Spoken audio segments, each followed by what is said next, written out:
for being here. Did you speak with your husband about your beliefs of the election being stolen? Thank you for your question. Look forward to answering members.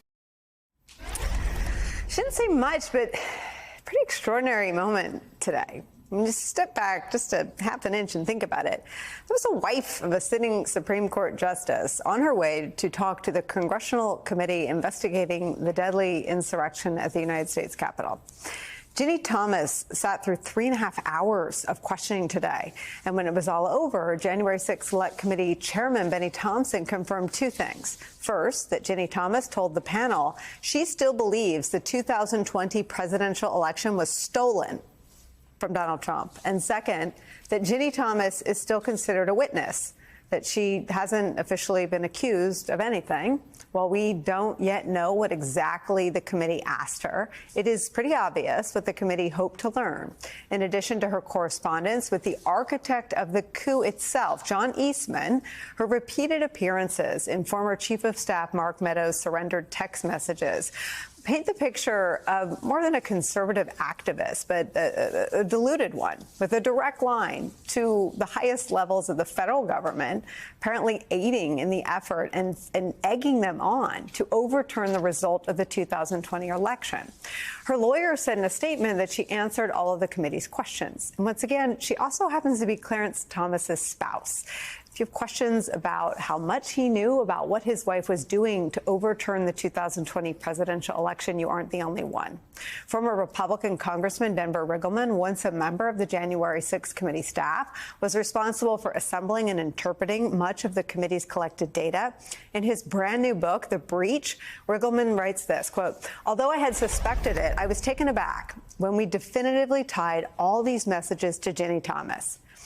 She seemed mentally unwell. It was an open secret around the Beltway that her views had gotten pretty extreme. What really shook me was the fact that if Clarence agreed with or was even aware of his wife's efforts, all three branches of government would be tied to the Stop the Steal movement."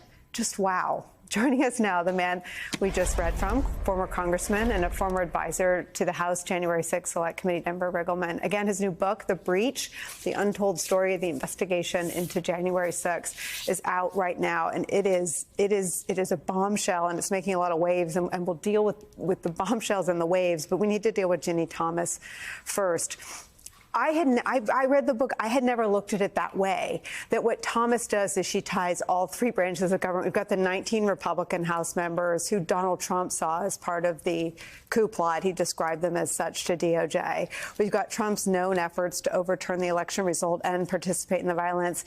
And what you talk about is the spouse of one of 9 Supreme Court justices actively involved in the legislative work, which is the actual sort of hand-to-hand grassroots work of overturning an election result. You know, and thanks for having me. I think one of the things that, you know, when you look at the text messages, people want to concentrate on the QAnon sort of crazy stuff, right? And the things that they said about the Biden crime family or QFS blockchain, you know, watermark pop ballots.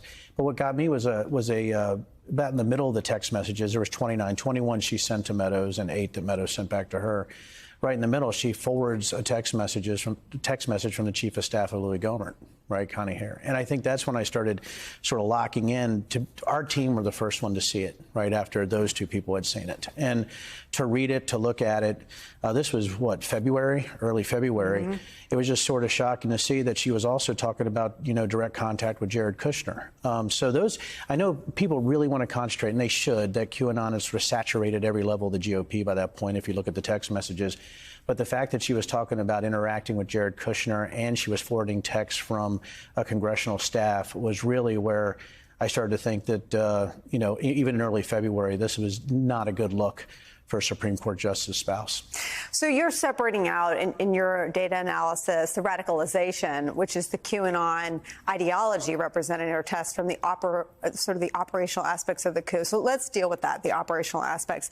Tell me what, you know, as you mapped the communications, what the story of the data connections tells. It was looking at the evolution of it from the beginning of November to the end of January. I'm starting to call. I've read these things so many times. It's like, what did you get first, too? Are you looking at Meadows' texts that were produced? Yeah, I mean, that was about the first things that we received, and I guess that was back in December. right? So we got that, and the staff had done a pretty good job, I think, with some of the names, but we had to validate a lot of stuff. So when we got it, we started looking at the content, but we didn't have all the names associated with the numbers.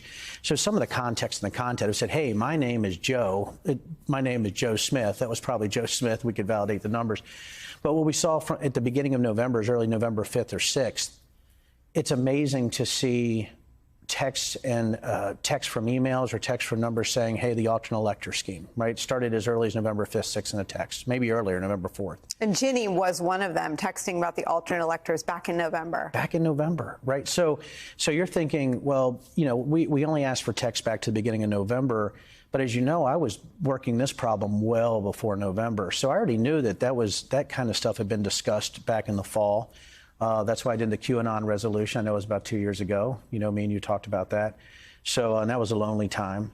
But I think it's seeing that and then seeing all of the different types of individuals, congressional members, Trump family members, Trump associates, senators, all of them involved in trying to sort of form and manipulate the election based on their own theories. And that was everything from Italygate, Italian satellites changing votes, to Romanian and Ukrainian digital mules coming across the borders, which active sitting members were sending those type of foreign type videos. So that's what started to open our eyes that this was all the way. This was from the congressional side, the executive side, and the legal theories that we saw. And that's the triangle you're looking at, right? The legal, the political, right, and the executive. I mean, the legislative and the executive. So Ginni Thomas is operationalizing the Eastman memo. She's writing to legislators and telling them, using her name, telling them to overturn the Biden vote, which was thrice counted in some of these states by Republicans in some of these states. Do you think that she's of interest to DOJ?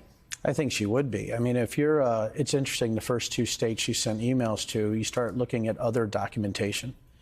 It looks a lot like Peter Navarro's Immaculate Deception document. So, and I've read these things again a million times. So, I'm just, you see connections when you read the Immaculate Deception or Giuliani's Strategic Communications Plan, or these bizarre NSA NISPM 13 memos.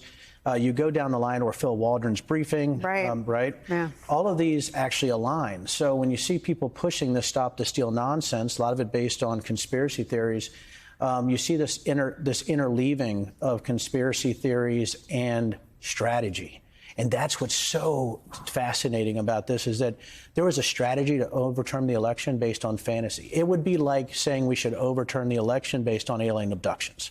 I mean, yeah, but I guess my pushback is they're using the strategy to rig the next one. I mean, I think the most alarming thing that happened today on this story is that Benny Thompson confirms that Ginni Thomas still believes the lie. She is still as deluded as the people who stormed the United States Capitol. She believes the 2020 election was stolen from Donald Trump. Nicole, that is why I wrote the book.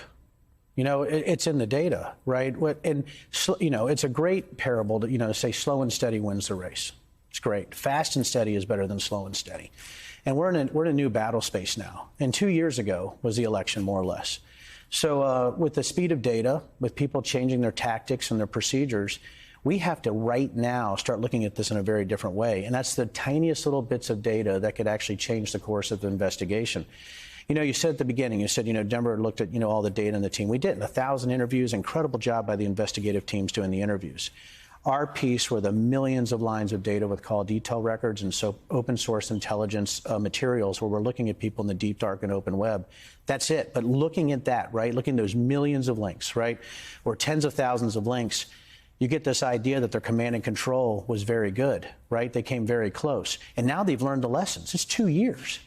We better look forward. And Nicole, that I think was an incredible point, is that we have the midterms coming up in 2024. How many people now believe the election was stolen, and what kind of people are actually running for office? People who believe the election was stolen. And now you got President Trump retruthing, pictures with him with a Q on his lapel. Now is maybe worse, I think, than before January 6th. Why did you write the book? Fear, really fear. It's been 14 months, and I think part of it was intensely personal, what had happened to me. The fact is the military and the government has trained me at a level to do this that's pretty neat, and this is my kind of thing, and I love data.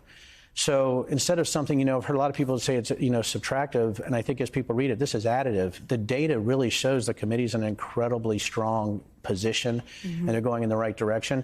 And I wanted to prove to people that, listen, the littlest pieces of data, what people are doing right now, we need more resources, and we need a new way of looking at this problem. And I figured if I didn't get this out now, if I waited a year, I don't want to be accused of holding things back. And also, we wrote this book in 10 weeks. So, I have a lot in my head, but I had to put a team together that could keep up with me, and they did. And, I'm absolutely terrified based on what's happened in my life, based on what's happened to my friends, based on what's happened to family, but also this country. And, we have a diseased system, and we got to get out in front of it. And it's only on one side. It's on the Republican side. I think there's something that former Republicans feel more. They see how far the party has fallen and how dangerous they can be. Is that part of what you feel? How dare they, right? And I think that's what it is how dare somebody make things up to win regardless, right? Try to destroy our institutions because you believe in some troll farm nonsense coming from, basement dwellers, talking about stop the steal conspiracy theories. That's all based on another basement dweller like Roger Stone, right? From 2016. Right, but they got to Ginni Thomas. Oh, got to Ginni Thomas, got to members of Congress, got to senators. You wouldn't, and I don't think what hasn't come out, and I was very careful about that, is that just the hundreds of links attached to these text messages, videos that would just shock the country. You'd be like, there's no way a sitting member would send these videos. And I think that's why when you're the first, and you go through all of them, and I'm the one who broke out every link.